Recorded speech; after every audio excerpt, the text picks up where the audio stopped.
İnsanlık tarihinin gördüğü en büyük, en acımasız ve en kibirli hükümdarlarından biri. Sınırları ufukları aşan bir imparatorluk, yenilmez zannedilen devasa ordular ve ben de yaşatır, ben de öldürürüm diyerek ilahlık taslayacak kadar gözü dönmüş bir tiran, Nemrut. Onu yerle bir eden şey neydi dersiniz? Gökten yağan ateşler mi? Yeri yaran depremler mi? Yoksa kendisinden daha güçlü başka bir krallık mı? Hayır, kibrin dağlarını deviren, gökleri kapatan ve koskoca bir imparatoru kendi sarayında çaresiz bırakan şey, gözle zor görülen bir suikastçıydı. Üstelik bu sıradan bir varlık değildi. Kur'an-ı Kerim'in tam 1400 yıl önce içine muazzam bir bilimsel gerçekliği gizleyerek bahsettiği bir sırdı. Ben esrarengiz ıssız adam. Issızlığıma hoş geldiniz. Bugün tarihin en büyük kibrinin, en küçük asker karşısındaki çaresizliğine ve Kur'an'daki dişi sivrisinek şifresinin inanılmaz gizemine doğru sarsıcı bir yolculuğa çıkıyoruz. 14 asır öncesine, Mekke'nin kavurucu kumlarına gidiyoruz. O dönemde güç cüsseyle, kılıçla ve orduların büyüklüğüyle ölçülüyordu. Mekkeli müşrikler Kur'an'da adı geçen fil, deve gibi iri cüsseli hayvanlardan bahsedildiğinde Hz. Peygamber sallallahu aleyhi ve selleme veya sahabeye hiçbir itirazda bulunmuyorlardı. Çünkü onların zihninde büyüklük heybet demekti. Ancak Cenab-ı Hak Hac suresi 73. ayette sizin Allah'tan başka dua edip çağırdıklarınızın hepsi bir araya gelseler bir sineği yaratamazlar diyordu. Ankebut suresi 41. ayette ise Allah'tan başka veli edinenlerin hali örümcek yuvasına benzetiliyordu.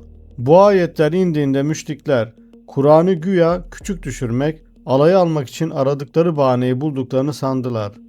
Allah nasıl olur da böyle hakir, küçük şeylerden bahseder diyerek itiraza başladılar.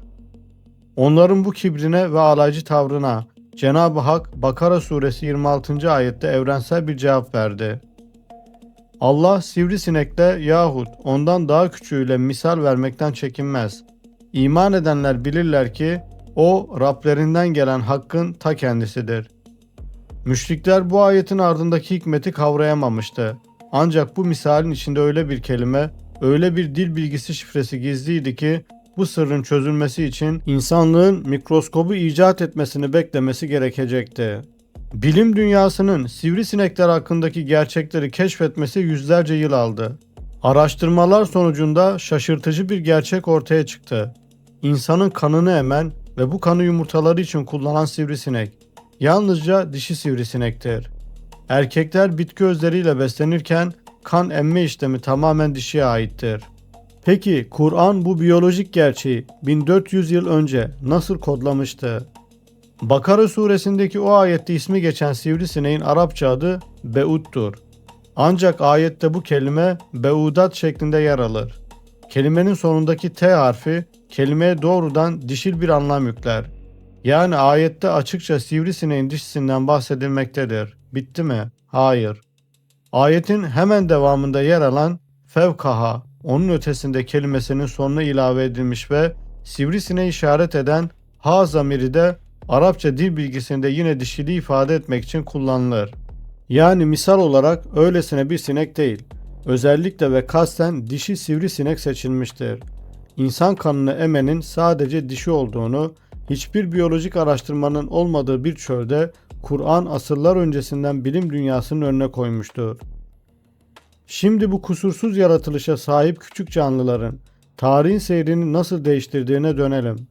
Bakara suresi 258. ayette adı geçmeksizin Hz. İbrahim ile mücadele eden meşhur hükümdardan bahsedilir. Bu Allah'ın kendisine verdiği hükümdarlıkla şımaran Nemrut'tur. Nemrut gücünden o kadar zehirlenmişti ki ilahlık taslıyordu haşa.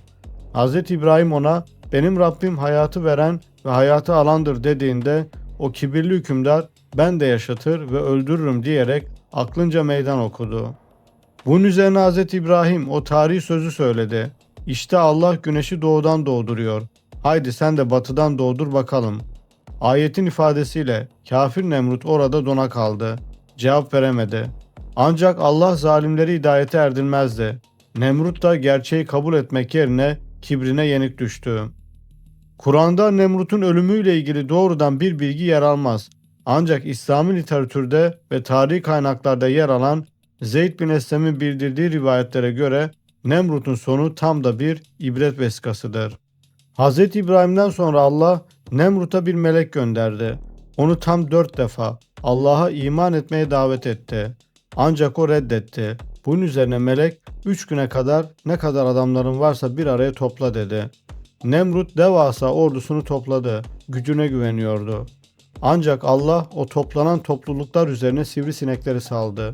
Öyle kalabalık bir orduydu ki güneşin doğması bile o sineklerin yoğun yığınlarından fark edilemiyordu. Sivrisinekler oradakilerin hepsini öldürüp yediler. Geriye sadece kemikleri kalmıştı. Tek ayakta kalan kralları Nemrut idi. Ona dokunmamışlardı. Çünkü Allah ona çok daha özel ve ibretlik bir son hazırlamıştı. Allah ona özel olarak bir sivrisinek gönderdi. Bu sinek Nemrut'un burnundan içeri girdi. Burnundan beynine doğru ilerleyen sineğin verdiği acıya dayanamayan Nemrut bir balyozla kendi başına vuruyordu. Acısı o kadar büyüktü ki ona acıyan bazı insanlar balyoz yerine ellerini bir araya toplayıp yumruklarıyla onun başına vururlardı. Ben de yaşatır ve öldürürüm diyerek ilahlık taslayan o devasa kral beynindeki bir sinek yüzünden kendi kafasını yumruklatarak can verdi. Bu akıl almaz olayı tıbbi gerekçelerle burun ile beyin arasında irtibat yoktur diyerek reddetmek doğru olmaz. Zira bu olay harikulade ve olağanüstü bir ilahi kudretin eseridir. İslam alimlerinden Üstad Bediüzzaman Said Nursi bu meseleyi Allah'ın sonsuz kudretinin bir yansıması olarak şu çarpıcı sözlerle açıklar. O kudrete intisap kuvvetiyle bir sinek, bir Nemrud'u gebertir. Karınca Firavun sarayını harap eder. Zerre gibi küçük çam tohumu, dağ gibi koca bir çam ağacının yükünü omuzunda taşıyor. Ve devam eder. Nasıl bir sultan-ı azimin bir adi neferi, o padişahın namıyla bir şahı esir edebilir. Öyle de ezel ve ebed sultanının emriyle bir sinek bir Nemrud'u yere serer. Mesele sivrisineğin gücü değil, onun ardındaki Kadir-i Zülcelal'ın kudretidir. O küçücük memurları, incecik askerleri perde yapmış, en büyük kibir abidelerini en zayıf görünenlerle yerle bir etmiştir. Evrendeki hiçbir detay sıradan değildir. Bir dişi sivrisineğin genetiğine işlenen şifreden, kralları deviren bir cezaya kadar her şey, okumasını bilenler için muazzam bir kitaptır. Siz bu 1400 yıllık dişi sivrisinek şifresi ve Nemrut'un sonu hakkında ne düşünüyorsunuz? Yorumlarda bu gizemi tartışalım. Zihninizdeki ıssızlığa yeni tohumlar ekmek istiyorsanız, Esrarengiz Issız Adam kanalına abone olmayı unutmayın. Yeni bir sırrın peşine düşene dek karanlıkta ve uyanık kalın.